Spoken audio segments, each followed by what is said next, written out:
आपकी विकास पार्टी के टिकट से गिरिडीह के इतिहास में पहली बार एक थर्ड जेंडर किंडर चुनाव लड़ने जा रही हैं।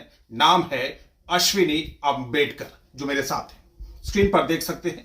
अश्विनी अंबेडकर थर्ड जेंडर, जो कि गिरिडीह विधानसभा सीट से चुनाव लड़ने जा रही हैं। बात करेंगे इनसे, लेंगे इनकी प्रतिक्रिया, क्यों इन्होंने आखिर तय किया चुनाव लड़ना। आपका स्वागत है हमारे चैनल में। पहली बार इतिहास में ऐसा हो रहा है कि एक किंडर इस सीट से चुनाव लड़ने जा रही है, क्या कहेंगे आप? सबसे पहले आपके चैनल के माध्यम से पूरे गिरिडीह के विधानसभा के जितने भी हमारे जनता है और हमारे मीडिया प्रभारी हैं, उनको तहे दिल से धन्यवाद करती हूँ। और पढ़ी लिखी कितना है आप मैडम? मैं 10वीं हूँ। 10वीं आप पढ़ी हैं। कहाँ रहती हैं गिरिडीह में? Rajendra Nagar police line. क्या आप बर्थ से यहीं पर रह रही हैं? जी, मेरी जन्मभूमि है ये। अचानक दिमाग में कैसे ख्याल आया कि चुनाव लड़ना चाहिए? अचानक इसलिए ख्याल आया क्योंकि कहीं ना कहीं हमारे जनता को कहीं ना कहीं परेशानी आ रही थी। हमारे जो सिटिंग एमएलए थे और इससे पूर्व जो थे, कहीं ना कहीं उनको परेशानी आई, मुझे भी परेशानी आई। तो मुझे ऐसा लगा कि नहीं, मुझे फील्ड में आना चाहिए, क्योंकि हमारी जो सेवा है जनता के प्रति वो निस्वार्थ है। आपकी सेवा जनता के प्रति निस्वार्थ है। समस्याओं को आप देख रही हैं, समस्याओं का आप निदान चाहती हैं, समाधान चाहती हैं, इसीलिए आप चुनाव लड़ रही हैं। आपका जो समाज है थर्ड जेंडर किंडर, उन लोगों की जो समस्याएं आपके संज्ञान में है वो क्या है? पहले तो हमारी थर्ड जेंडर को ऑफकोर्सली हमारे कोर्ट ने, कानून ने मान्यता दी है, पर कहीं ना कहीं समाज उसको निगलेक्ट करती आई है अभी भी।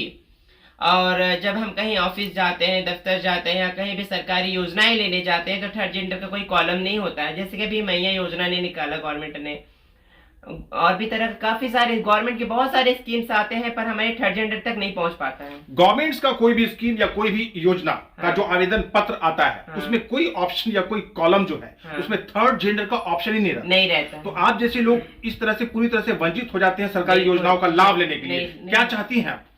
मैं सरकार से यही मांग करूंगी कि हमें उस योजनाओं से लाभ मिले, क्योंकि हम एक भारतीय नागरिक है। जब हमें एक आरक्षण मिली है, हमें एक आत्मसम्मान मिला है, हमें बराबर का जीने का अधिकार मिला है, तो सिर्फ कह देने से अधिकार नहीं मिल जाता, अधिकार देना भी पड़ता है। चलिए, एक बड़ी बात आपने कही है कि जो गवर्नमेंट के स्कीम्स है, जो सरकारी योजनाएं हैं, उन योजनाओं का जो फॉर्म आता है उसमें कहीं भी थर्ड जेंडर के लिए कोई ऑप्शन या कॉलम नहीं रहता है, जिसको लेकर आप लोग कहीं ना कहीं सरकारी योजनाओं से आरंभ से ही वंचित होती आ रही हैं। चाहती हैं कि इस समस्या का समाधान हो और आने वाले समय में जब कोई स्कीम सरकारी निकले तो उसमें एक ऑप्शन आप लोगों के लिए भी हो, जैसे कि आप और दूसरे जेंडर के लिए होता है। और सर, मैं ये कहना चाहूंगी, जैसे हम ट्रांसजेंडर थर्ड जेंडर हैं, तो थर्ड जेंडर के लिए हम लोग जब कहीं बच्चों को स्कूल एडमिशन करवाने जाते हैं, एजुकेशन सबसे ज्यादा जरूरी है। तो जब एजुकेशन नहीं रहेगा तो हम लोग आगे कैसे बढ़ेंगे? तो वहां भी भेदभाव किया जाता है। तो मैं सत्ता में आने के बाद में एजुकेशन फ्री करूंगी। ये नहीं कह रही कि मैं सिर्फ थर्ड जेंडर के लिए करूंगी, उन दलितों के लिए कह रही हूँ, उन पिछड़ी जातियों के लिए कह रही हूँ कि उन्हें एजुकेशन लेना जरूरी है। एजुकेशन मिलेगा, स्वास्थ्य free of the cost.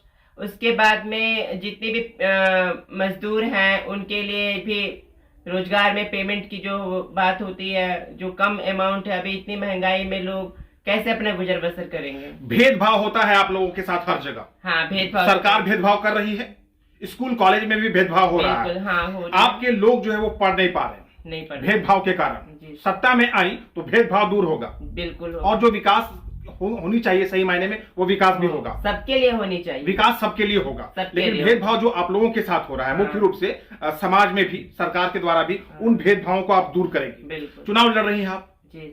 Party आपकी विकास पार्टी है जी। आपकी विकास पार्टी। चुनाव चिन्ह क्या है?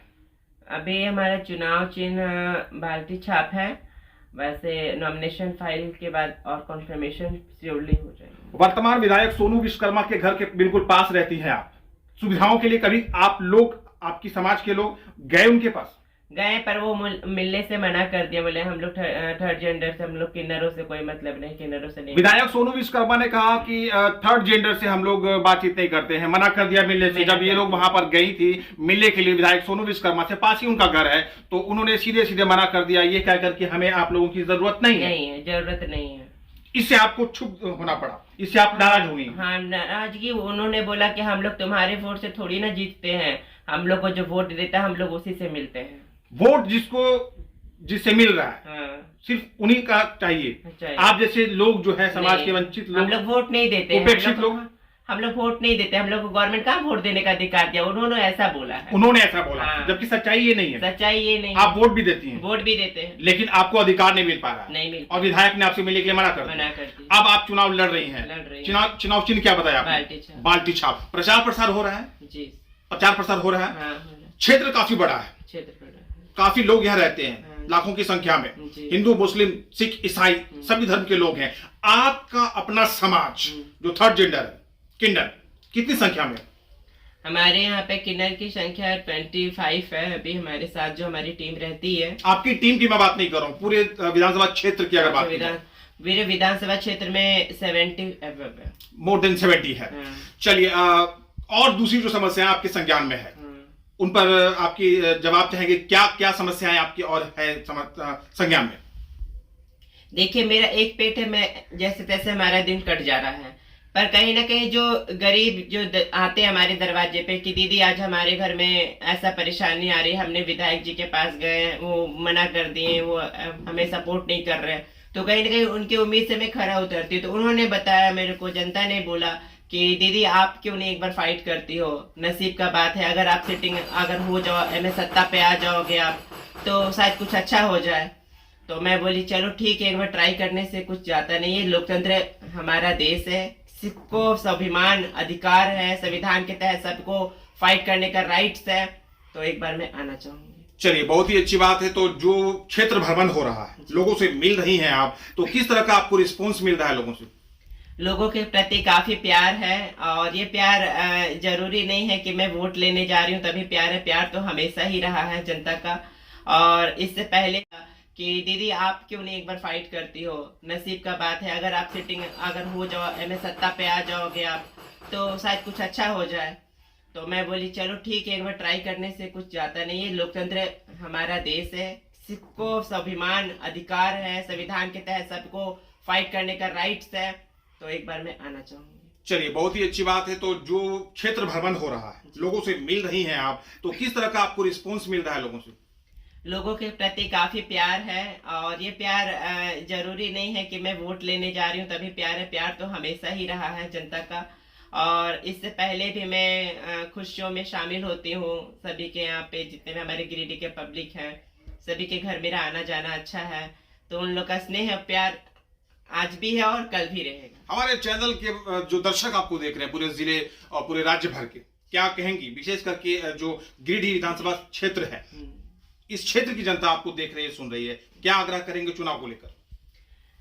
मैं तो चुनाव के लेकर यह आग्रह करूंगी अपने जनता से, गिरिडीह विधानसभा क्षेत्र से, कि आप लोगों से मैं हाथ जोड़ के विनती करूंगी कि अपना वोट, कीमती वोट को जाया ना करें, तो उसे सही जगह उपयोग करें। और एक तरफ राजा खड़ा है, एक तरफ रानी खड़ी है, और बीच में झारखंड की मिट्टी भी खड़ी है। अब आपको किसके तरफ जाना है ये डिसीजन आपने लेना, क्योंकि एक दिन का बात है, ये पूरे 5 साल की बात है। 5 साल में हम ऐसे लीडर को चुने जो हमारे गिरिडीह विधानसभा से, यहाँ से बात हमारा पार्लियामेंट तक पहुंच पाए, हमारे गिरिडीह जनता को जो भी मुसीबतों का सामना करना पड़ रहा है और जो उनके समस्याओं का समाधान अब तक नहीं हो पाया है, मैं शपथ लेती हूँ कि मैं उनको उन समस्याओं का समाधान करूंगी और उनके उम्मीद से खरा उतरूंगी। चलिए, आप सुन रहे थे अश्विनी अम्बेडकर को, किन्नर प्रत्याशी, गिरिडीह के इतिहास में पहली किन्नर प्रत्याशी, चुनाव लड़ने के लिए पूरी तरह से कमर कसकर तैयार। जो समस्याएं इनके संज्ञान में है, उन समस्याओं को लेकर प्रखर और मुखर चाहती हैं समस्याओं का समाधान और निदान, और चुनाव को लेकर पूरी तरह से तैयार हैं और क्षेत्र भ्रमण हो रहा है। क्षेत्र की जो समस्याएं हैं, क्षेत्रवासियों की जो समस्याएं हैं, जो प्रॉब्लम्स हैं, उन समस्याओं को लेकर चिंतित है, मंथन हो रहा है, मनन हो रहा है, और लोगों से क्षेत्र भ्रमण के दौरान मिलजुल रही हैं, आग्रह कर रही हैं कि एक बार इनको भी अवसर दिया जाए, क्योंकि ये भी एक सम्मानित नागरिक हैं, और इनको अगर आपने समर्थन दिया तो जिस तरह से इन्होंने आश्वासन किया है, अपने वायदों को पूरा करती हुई नजर आएंगी। हमारे साथ बनी थी अश्विनी अम्बेडकर, गिरिडीह विधानसभा प्रत्याशी, और उम्मीद करते हैं कि आपने इनकी बातों को सुना होगा और अच्छी तरह से विचार विमर्श करने के बाद जब मतदान का दिन आएगा तो आप जो प्रत्याशी हैं उनमें से सर्वश्रेष्ठ प्रत्याशी के पक्ष में ही अपना मतदान करेंगे। धन्यवाद।